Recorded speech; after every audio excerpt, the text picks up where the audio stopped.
All right, so if you are not able to get good range of motion or you struggle with some of the areas that we talked about in the previous videos, one of the good ways to be able to help work on that is by doing a box squat. So ideally you want to actually have the corner facing out so that way you can see it when you sit down instead of having to search for it as you're going down.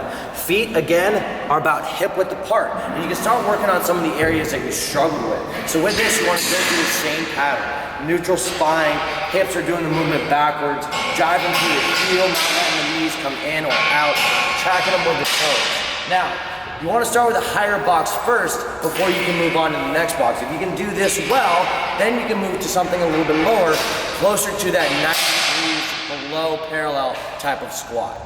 All right, so a couple things to look for when you're doing a box squat is making sure you don't let yourself bounce. So if you're coming down, you want to be very controlled about it. You don't want to drop fast and bounce up off the box because then you end up putting a lot of pressure on your spine.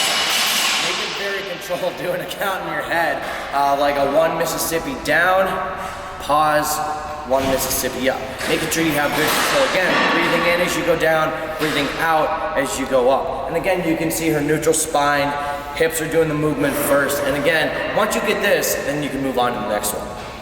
Okay, so if you're able to get good range of motion, good movement on a higher box, you can make it go a little bit lower. So as Megan sits down, we want to take a look. Now her hip crest is a little bit closer to below the knee, but still not quite there of the body weight full range of motion. Same thing as a higher box. Keeping it nice and controlled, going down, not letting herself bounce, pausing on the box, making sure to maintain that neutral spine. And this will really help you get that idea of range of motion and getting your body weight to really feel the movement.